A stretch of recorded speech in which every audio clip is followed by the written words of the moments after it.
Hi, it is Dishing with Stephanie's Dish, and I am on the fairgrounds of the Minnesota State Fair.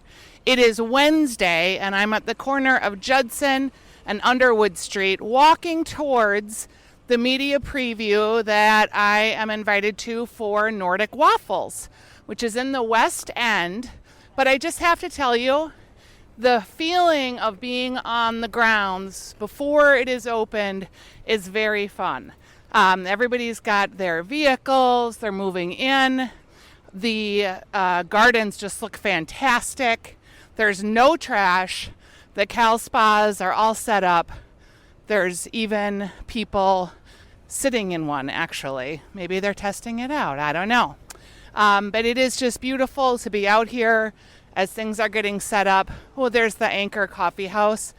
They really have a great cup of coffee there if you're looking for coffee at the fairgrounds.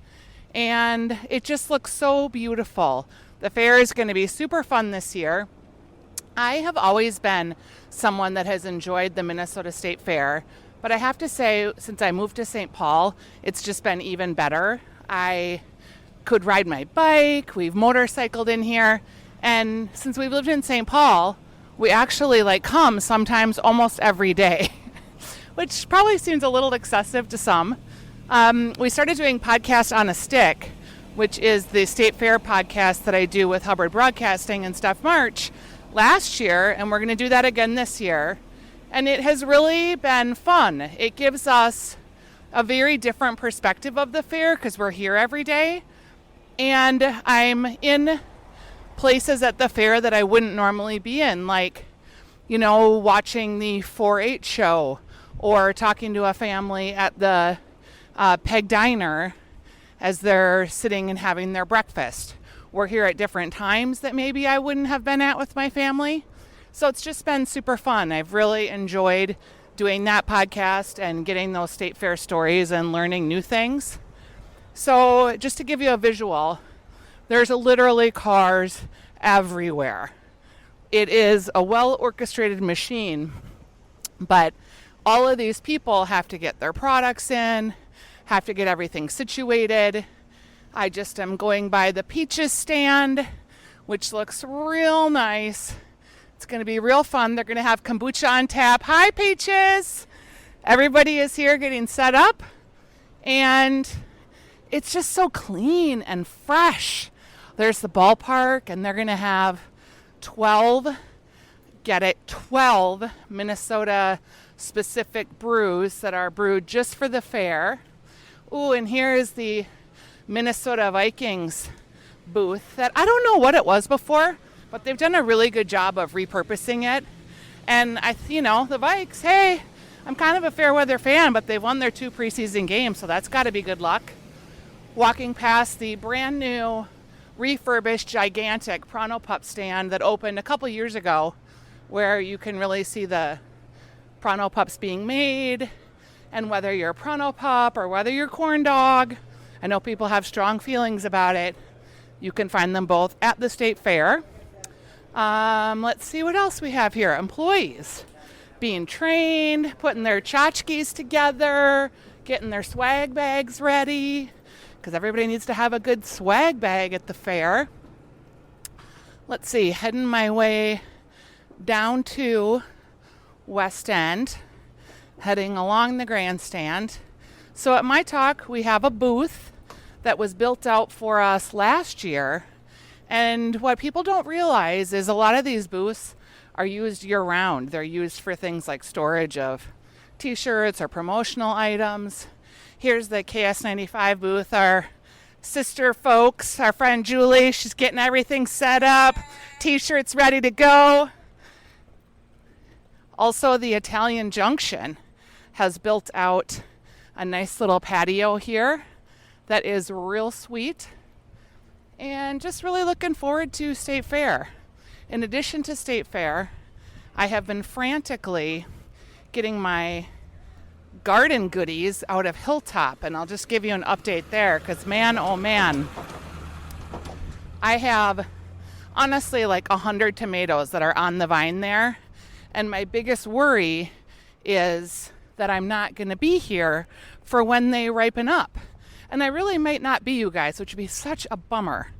The way that tomatoes ripen is it has to be hot.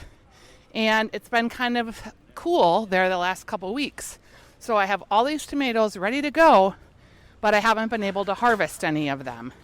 And I need to harvest them before I go in the van September 5th. And I honestly, at this point, just do not have a good feeling that that's all going to happen. I just feel like they're not going to be ready to go. So outside of making things with green tomatoes, which I certainly can, I can make green tomato salsa, I could make green tomato relish, and I will make some of that if I have to. But darn it, I really was looking forward to one BLT. So I talked to my neighbor this weekend, and she apparently makes salsa.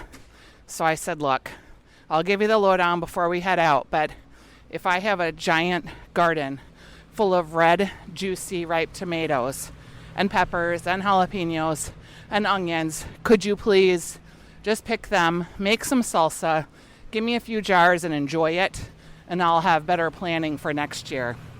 Because it would be such a bummer if I missed all that.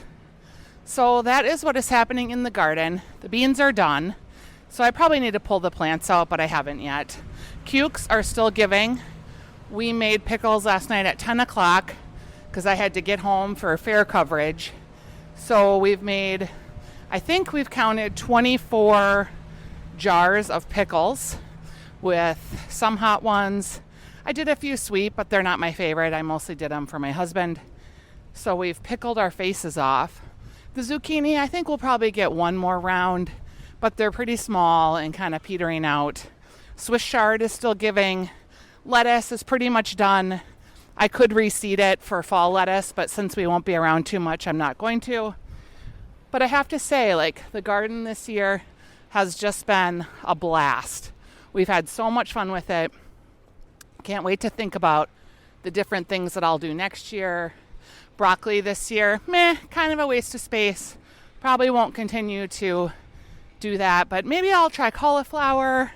I still love the idea of doing cucamelons, and I think I'll try to research different tomatoes that maybe ripen up earlier, just so that I don't get stuck in this situation again. So yeah, that's the update from the garden. Still walking through the fairgrounds, heading to the Nordic waffle stand. They've got the new Pebbles and Bam Bam waffle, which has peanut butter cups and fruity cereal, which I don't know, sounds like it could be a total sweet bomb, but you just never know. And then they've got the El Pastor waffle, which will be really interesting to try. It's got marinated pork, pineapple, cilantro, all delicious goodness. Okay, so I'm heading into the west end of the fair. I have walked all the way down, and again, just so fun to watch all the cars and everybody getting moved in, all the merch. So thanks for listening to this week's episode.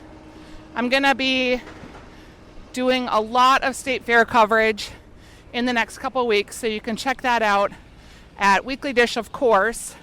Also at the podcast On a Stick, which is our exclusive State Fair podcast. We'll have an episode every day, and we're looking forward to bringing you all the insights, the State Fair stories, the tricks and tips, all at the Minnesota State Fair. This is Stephanie for Stephanie's Dish. Thanks for listening.